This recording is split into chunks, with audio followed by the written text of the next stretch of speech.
I came home after a 12-hour shift expecting quiet, the kind of quiet that lets your shoulders drop the second you step out of the truck. Instead, I found a white luxury SUV planted dead center in my driveway like it had every right to be there. Not pulled halfway in, not a quick stop.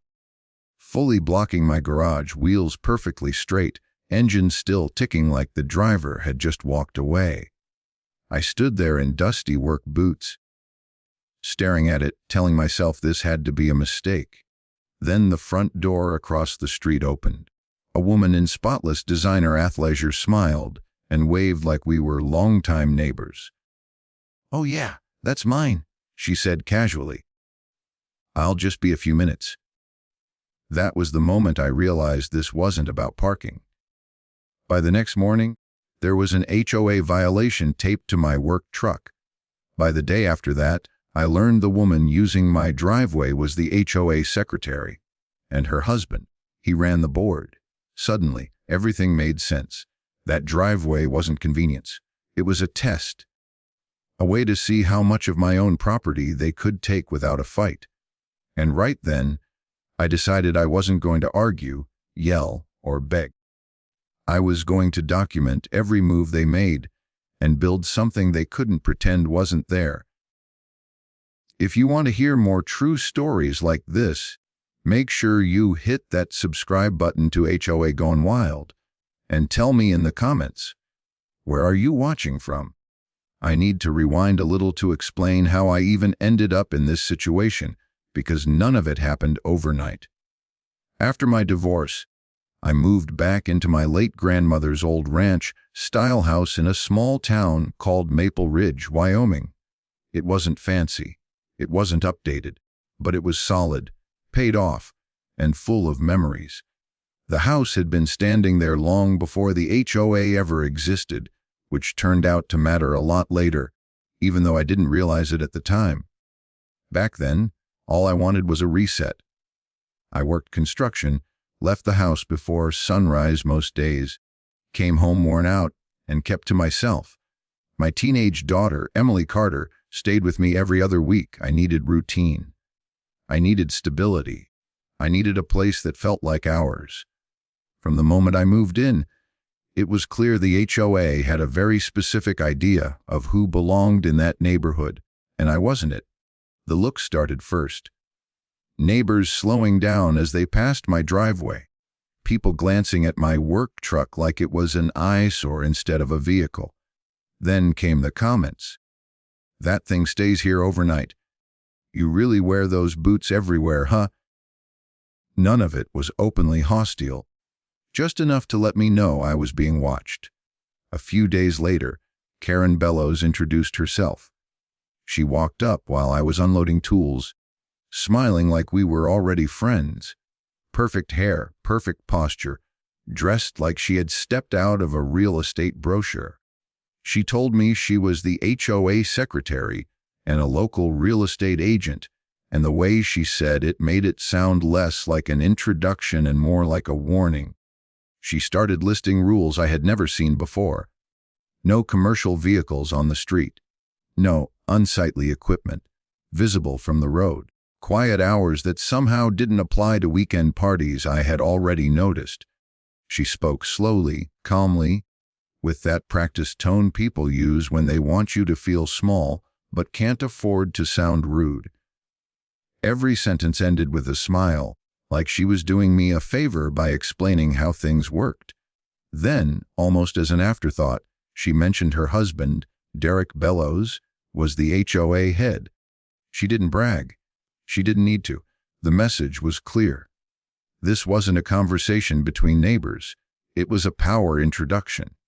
At first, the driveway issue felt minor.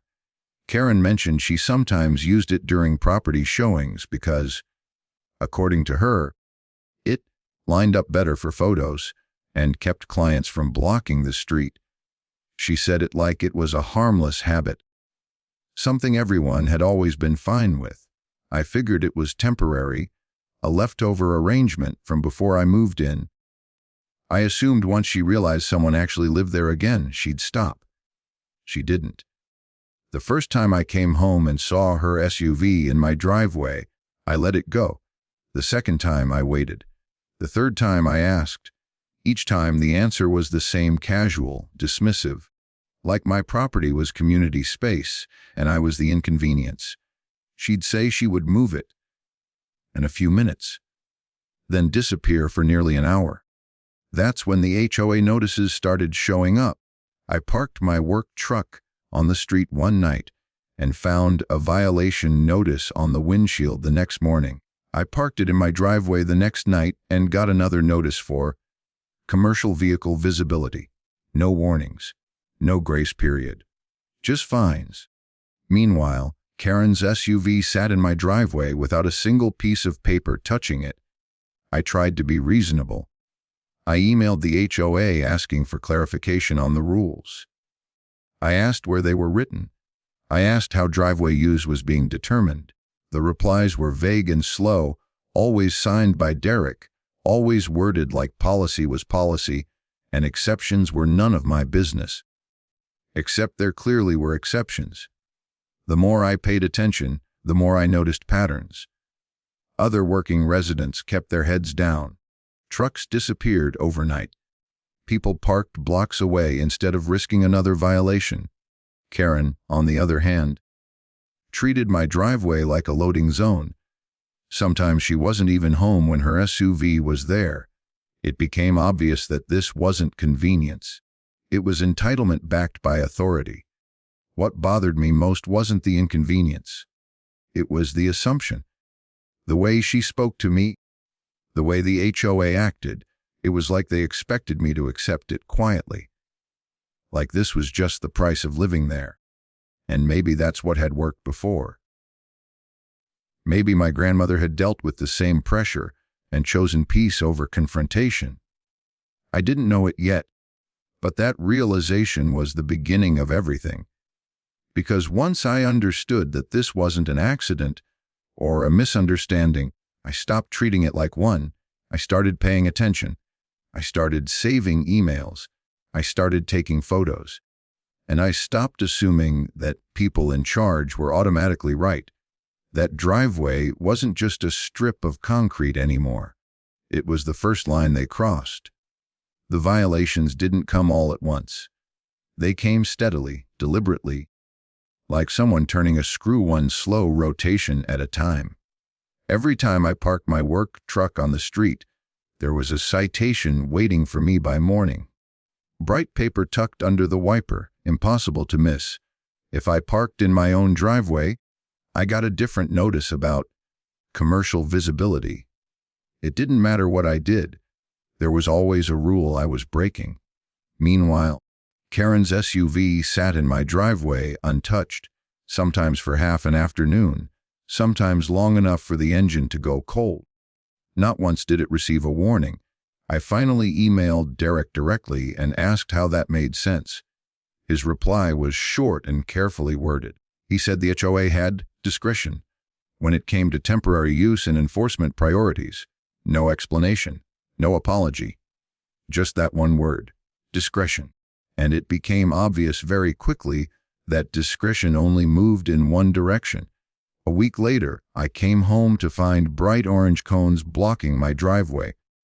Right behind them was a laminated sign zip tied to a small stake that read, "Temporary staging area."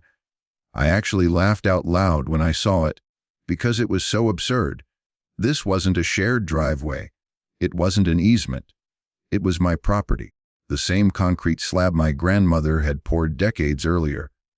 I moved the cones to the side and pulled in. The next morning they were back. This time, Karen was outside when I came home. She stood next to the cones like she was guarding them.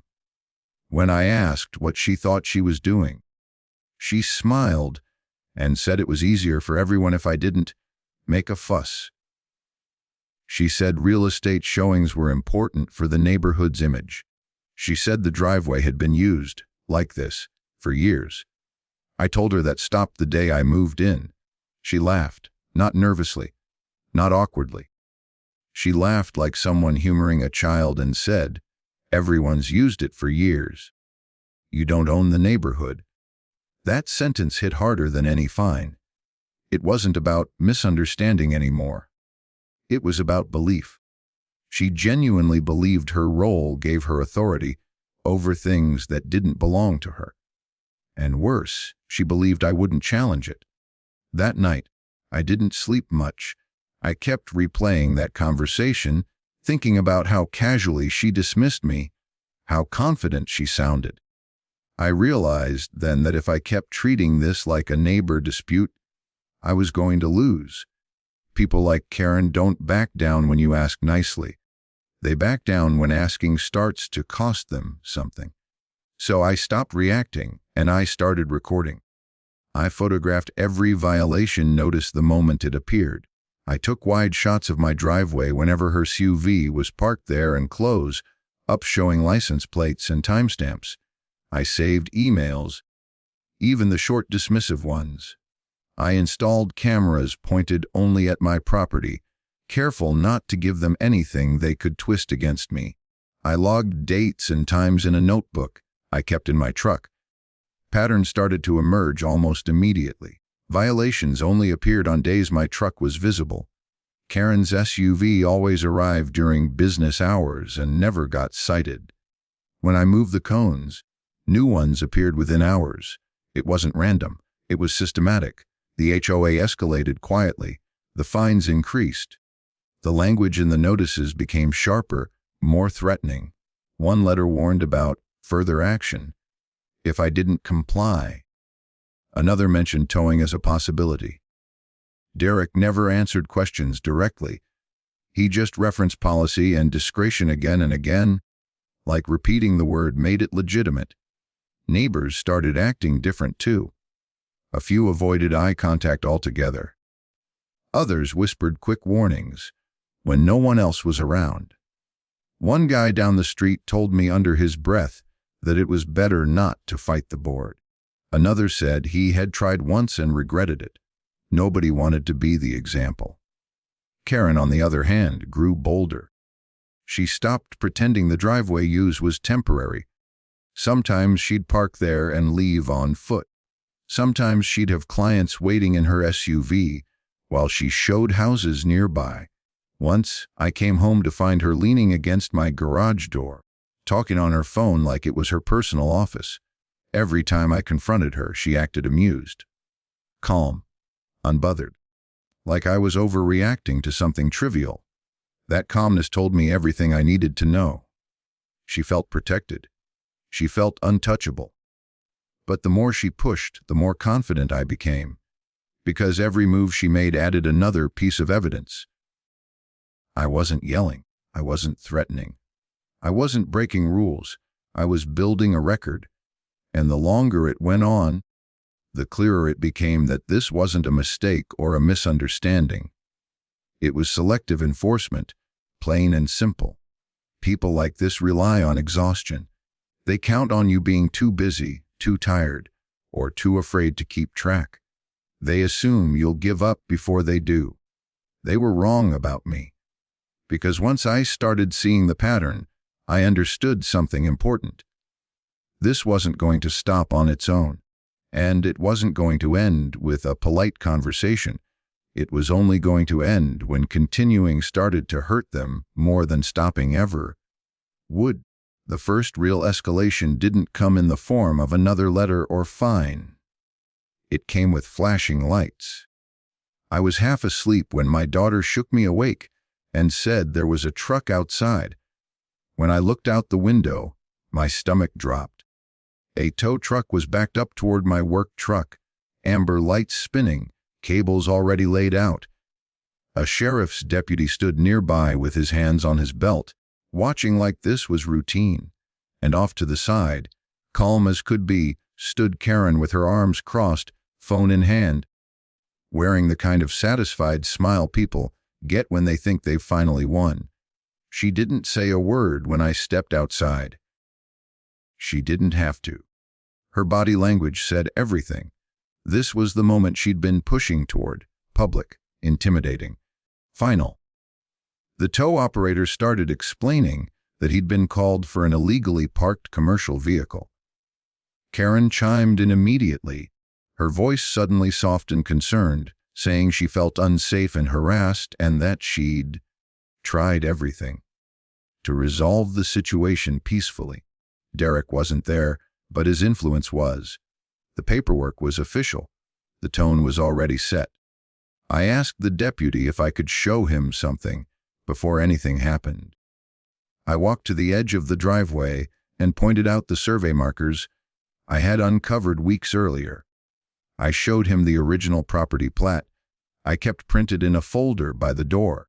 I pulled up photos on my phone showing the exact placement of my truck over multiple days, with timestamps and angles that left no room for interpretation.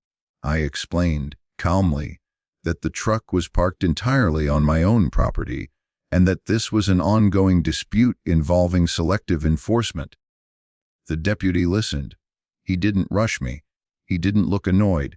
He checked the markers himself, stepped back, and looked at Karen. Then he said the words she clearly wasn't prepared to hear. "This is a civil matter." Just like that, the tension shifted. The tow operator backed off immediately.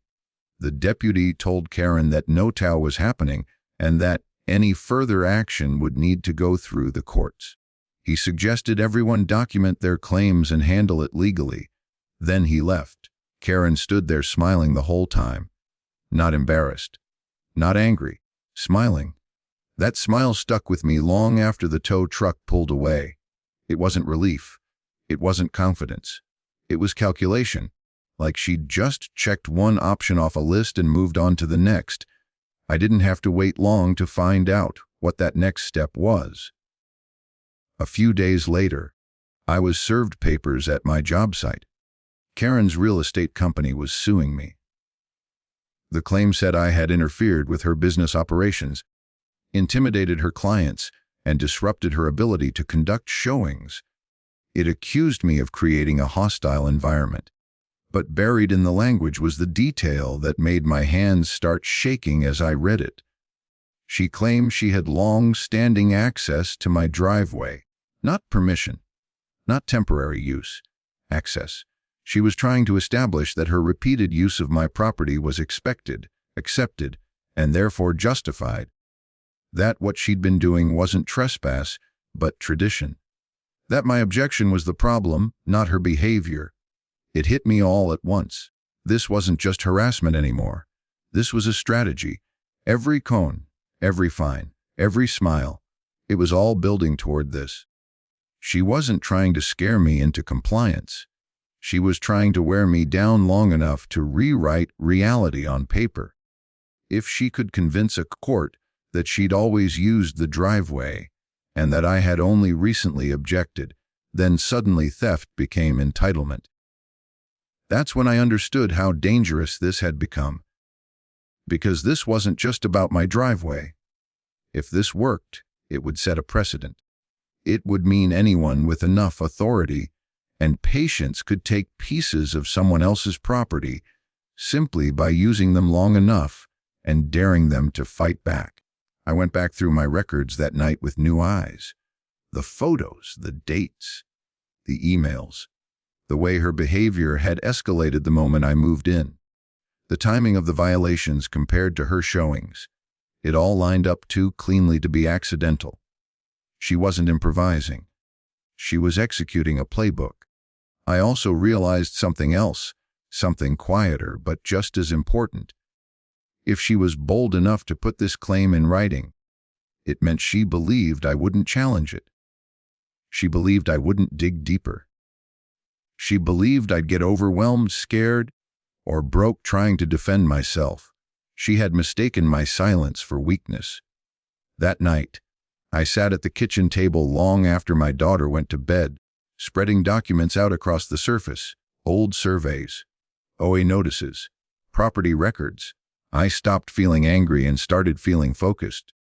Because for the first time, I wasn't just reacting to what they were doing. I could see where they were headed. And once you see the direction, you can choose how to meet it. They thought they were turning theft into a right. What they didn't realize was that, by putting it in writing, They'd handed me the clearest proof of intent I could have asked for. From that moment on, this stopped being about stopping Karen from using my driveway. It became about exposing exactly how far they were willing to go to take something that was never theirs.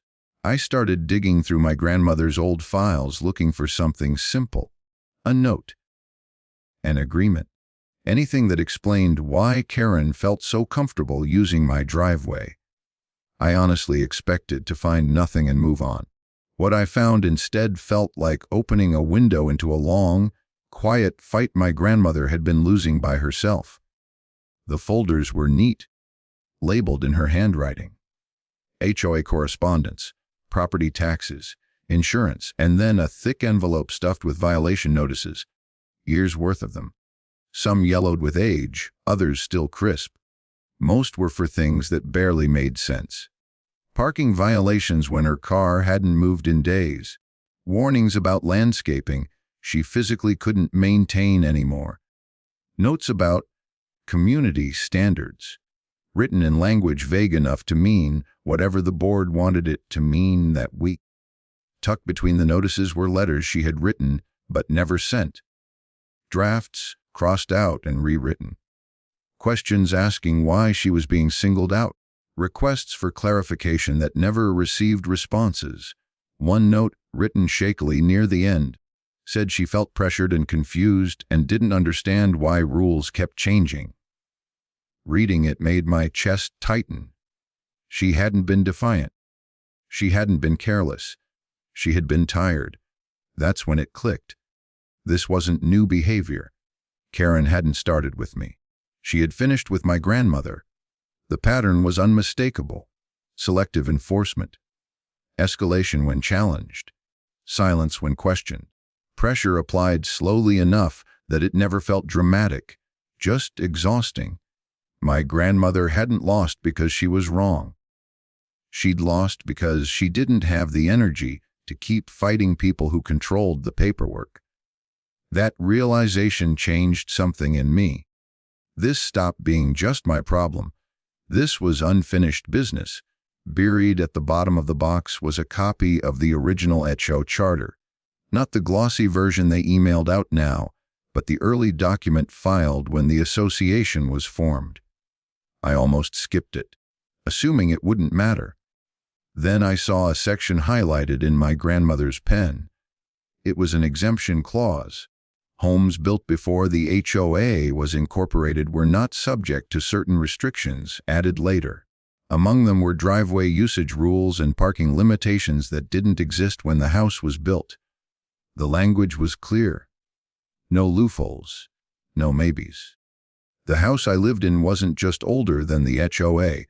It existed outside parts of its authority. I sat there reading it over and over, feeling something shift from anger into certainty. This wasn't a technicality.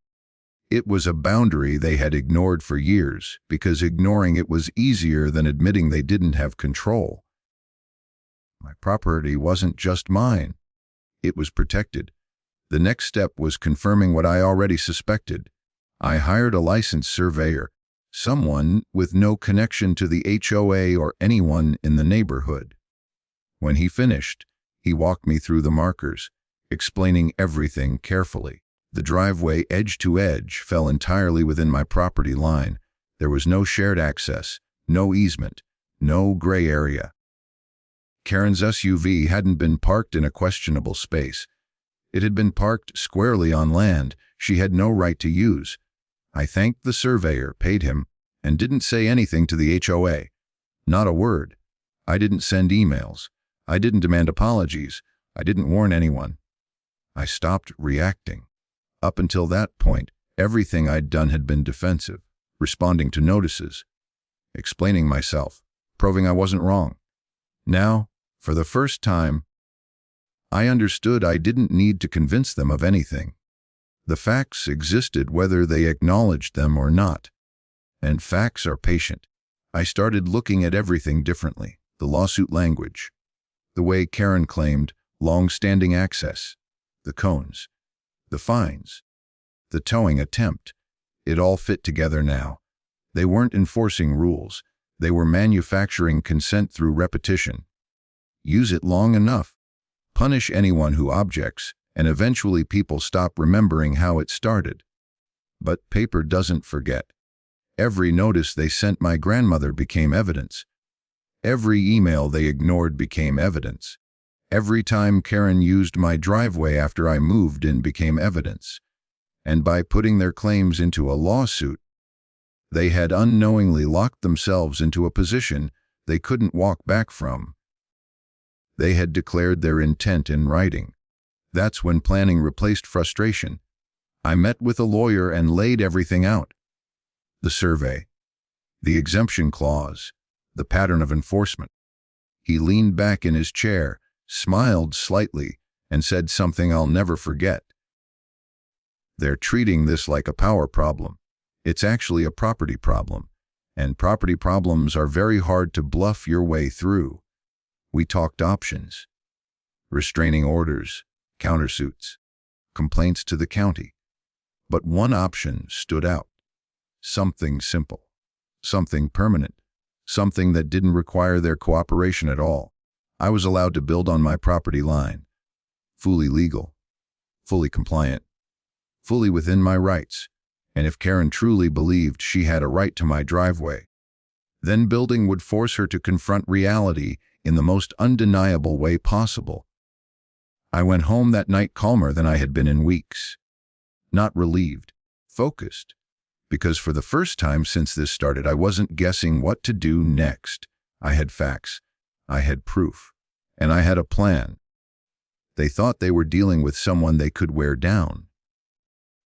What they didn't realize was that, by pushing my grandmother until she gave up, they had created a record that would eventually undo them, and I was finally ready to use it. I met with Thomas Reed a few days later, sitting across from him in a quiet office that smelled faintly of coffee and old paper. I laid everything out on the table: the lawsuit, the survey, the HOA charter, the photos. I expected a long explanation, maybe a warning about how slow and ugly this could get. Instead, he skimmed the paperwork, paused, and smiled. "Do they know they're admitting trespass?" he asked. That one sentence shifted the entire weight of the situation. He pointed to the language in Karen's complaint, the part where she claimed long, standing access to my driveway for business use. Thomas explained that repeated unauthorized use, especially for profit, didn't strengthen her case. It weakened it.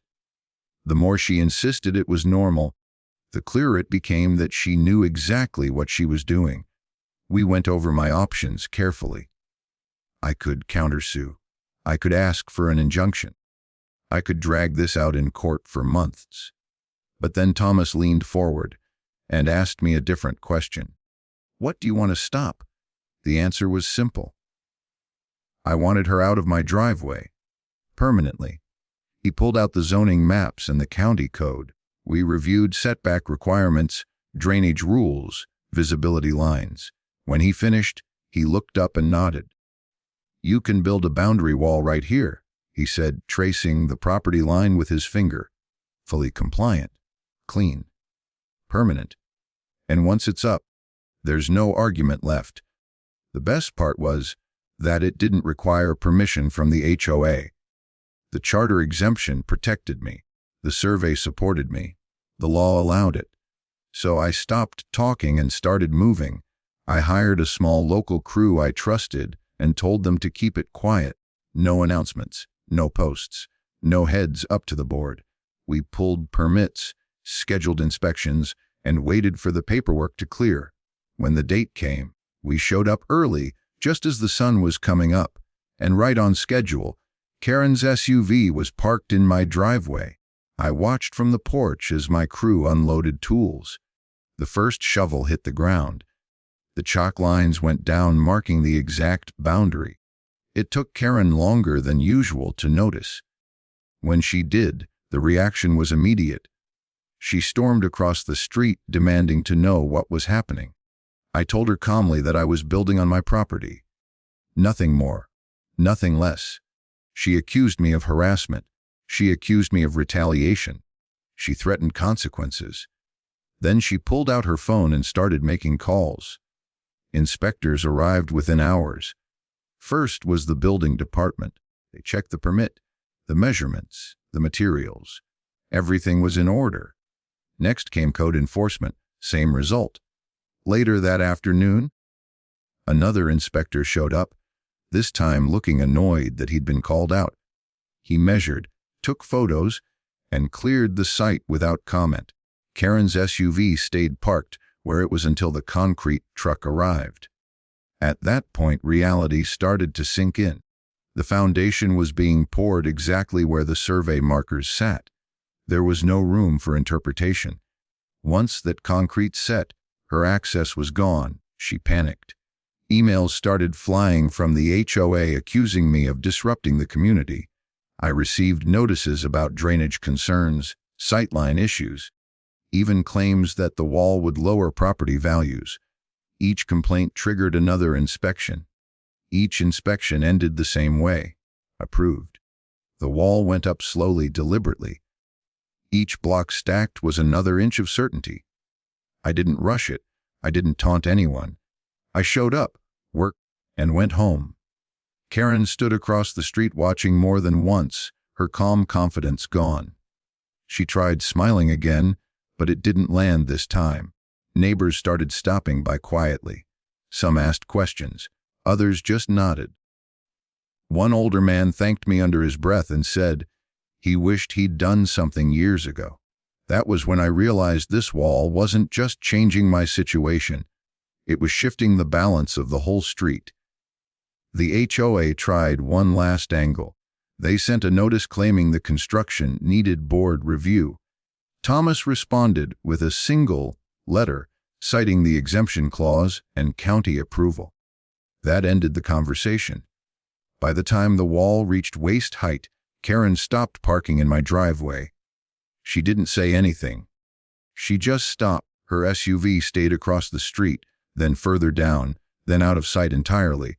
The silence that followed felt different, not tense, not anxious. Final. For months, the HOA had operated like I was boxed in, limited by their rules and their authority. They believed I needed their approval to exist there. Watching that wall rise made something clear to everyone involved. I wasn't trapped. I never had been. And now, there was a solid line of concrete proving it. The HOA meeting was standing room only, and that alone told me everything I needed to know. Word had spread fast. People had seen the wall going up. They had seen inspectors come and go. They had seen Karen stop parking in my driveway like nothing ever happened. Whatever story the board had been telling behind closed doors, the neighborhood wanted answers. Karen and Derek arrived together and took their seats at the front like they always did, confident, rehearsed, armed with paperwork of their own. Karen opened with a long speech about safety, community standards, and how my wall posed a danger to drainage, visibility, and even children walking past. Derek followed, talking about liability and how the HOA had a responsibility to protect property values. They spoke smoothly, like people who had done this many times before and expected everyone to nod along. When they finished, Karen looked straight at me and said the wall was reckless and retaliatory, built out of spite. She said it was proof I was hostile and unwilling to cooperate. She said the board had been patient, but this crossed a line. That was my cue. I stood up and didn't raise my voice. I didn't argue feelings. I didn't accuse anyone of bad intentions. I simply laid documents out on the table one by one. First, the survey results.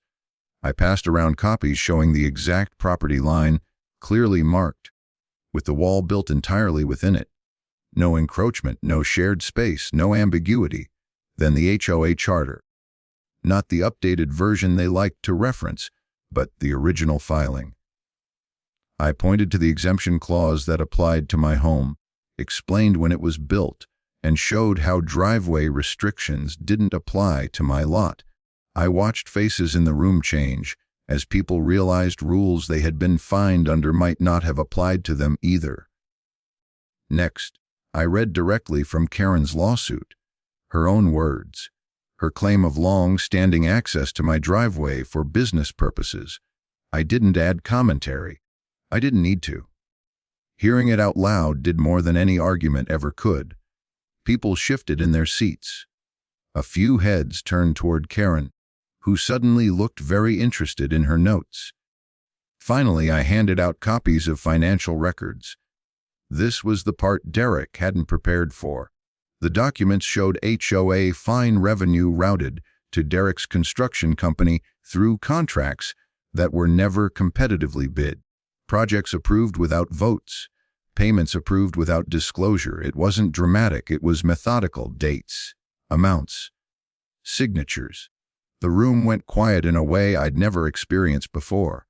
Not awkward quiet, heavy quiet. Someone in the back asked Derek to explain. He tried. His words stumbled. He said it was standard practice. He said it was transparent. He said everything had been approved properly. That's when the door opened. A county investigator walked in with a folder under his arm and asked if this was the HOA meeting. He said he had completed a preliminary audit following multiple complaints and needed to address the board. He didn't look angry. He looked tired, like someone who had already read everything and didn't enjoy surprises anymore. He summarized his findings calmly. Irregular financial practices, conflicts of interest, selective enforcement tied to revenue generation. He said further investigation was pending, but effective immediately. Derek was being removed from his role pending review. Karen stood up fast enough to scrape her chair across the floor. She started talking all at once. About misunderstandings. About vendettas. About how this was all a personal attack against her family. The more she spoke, the worse it got. She contradicted herself. She denied things she had already put in writing. She accused neighbors of conspiring against her. People didn't interrupt. They didn't need to. Whatever authority she thought she had evaporated in real time. The calm confidence was gone. The careful smile was gone. What was left was panic. The investigator asked her to sit down. She didn't. That was the moment the room turned completely. Questions started coming from everywhere. About past fines. About favoritism. About why certain people were targeted while others weren't. Derek didn't answer because he couldn't. Karen didn't answer because no one trusted her answers anymore. I sat back down and said nothing. I didn't need to finish them off. The paperwork had already done that. When the meeting finally ended, people didn't rush out like they usually did. They stayed, talking in small groups, comparing notes, sharing stories they had never felt safe enough to say out loud before. The board members who hadn't been involved avoided eye contact and quietly packed up. Karen left without looking at me. Derek followed, shoulders slumped. They didn't lose because I embarrassed them. They didn't lose because I was louder, angrier, or more aggressive. They lost because they believed their power meant they didn't have to be careful on paper. And once their own words were laid out in the open, there was nothing left to argue about at all. The fallout didn't explode all at once. It unfolded the way real consequences usually do, slowly, methodically, and without any drama to hide behind. Within weeks of that meeting, formal audits began. Notices went out to residents explaining that the HOA's finances were under review and that certain enforcement actions were being paused. Then the refunds started. Checks arriving in mailboxes with stiff, carefully worded letters explaining that previous fines had been improperly assessed.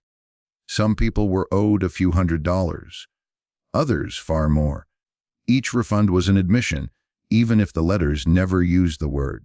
Board members began resigning one by one. Not publicly, not with speeches, but quietly.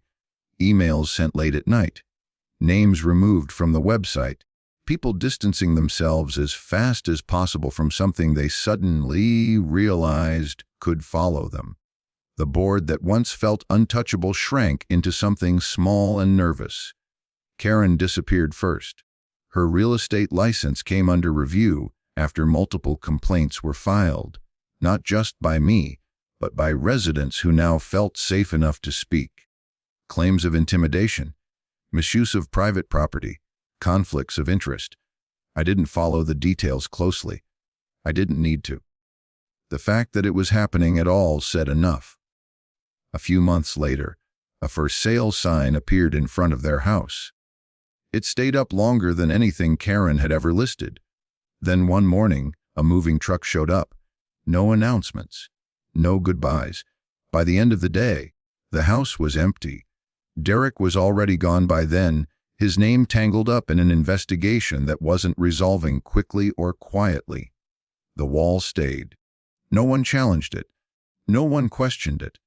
It passed every final inspection and settled into the landscape like it had always been there. Over time, people stopped commenting on it altogether. It became part of the neighborhood, a line everyone understood without needing it explained. What surprised me most was what came after.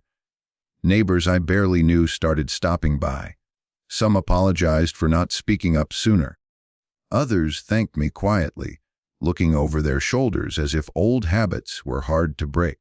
A few admitted they'd been fined under rules they never fully understood, but were too afraid to question. One older woman told me she'd kept every notice in a drawer because she thought someday it might matter. She was right. The atmosphere changed. Meetings became shorter. Rules started coming with explanations instead of threats. People asked questions out loud and got real answers. The HOA didn't disappear, but it stopped acting like a weapon. Transparency replaced discretion, and once that happened, the fear lost its grip. At home, things felt different too. I pulled into my driveway without checking the mirrors. I parked where I wanted without thinking about citations. The silence I came home to now was the kind I'd been missing all along, not tense, not cautious, just quiet. One evening, as we were sitting at the kitchen table, my daughter looked up from her homework and asked me a question I hadn't expected. "Is standing up always like that?" she asked. It didn't look like fighting. I told her the truth. Sometimes standing up doesn't look dramatic. It doesn't involve shouting or winning arguments in front of people. Sometimes it looks like paperwork spread across a table. Sometimes it looks like waiting while inspectors do their jobs. Sometimes it's slow, boring, and lonely. But it works. I told her that real power usually depends on people being tired or afraid, and that the moment you slow down, read carefully, and refuse to move when you're in the right, that power starts to crack. She nodded like she understood, even if she didn't fully feel it yet. As for me, I didn't feel victorious. I felt settled. The house felt like mine again, not because I had proven anything, but because no one was trying to take it anymore. The wall didn't represent anger or revenge. It represented clarity, a boundary made visible. And every day I walked past it, I was reminded that peace isn't something you're given. It's something you protect. When I look back on everything now, it's clear the driveway was never the real fight. It was just the place where the lines were easiest to see. The real issue was always about who gets pushed around and who gets protected when power goes unchecked. The HOA only looked strong because most people were busy living their lives. They counted on exhaustion, on confusion, on the idea that fighting back would take more time and energy than it was worth. I didn't win because I was louder than them or because I threatened anyone. I won because I slowed down, read every line they sent me, kept records, and refused to move when I knew I was standing on solid ground. That wall isn't revenge. It isn't a trophy, it's a boundary. One built the right way, for the right reasons, using the same rules they tried to twist against me. It's there to make something simple and undeniable. My property is my property. Now, when I pull into my driveway, I don't feel tense or defensive. I feel settled. I feel at home. The concrete doesn't just mark a line on the ground. It marks the moment I stopped letting someone else decide how much space I was allowed to have. If there's one thing this whole experience taught me, it's that knowing your rights changes everything. Paper matters. Details matter. And the moment you stop assuming authority equals truth, the balance shifts. So if you're dealing with something similar, don't rush. Don't panic. Learn. Document. Stand your ground quietly and consistently. And if you want to hear more true stories like this, make sure you hit that subscribe button to HOA Gone Wild. And tell me in the comments, where are you watching from?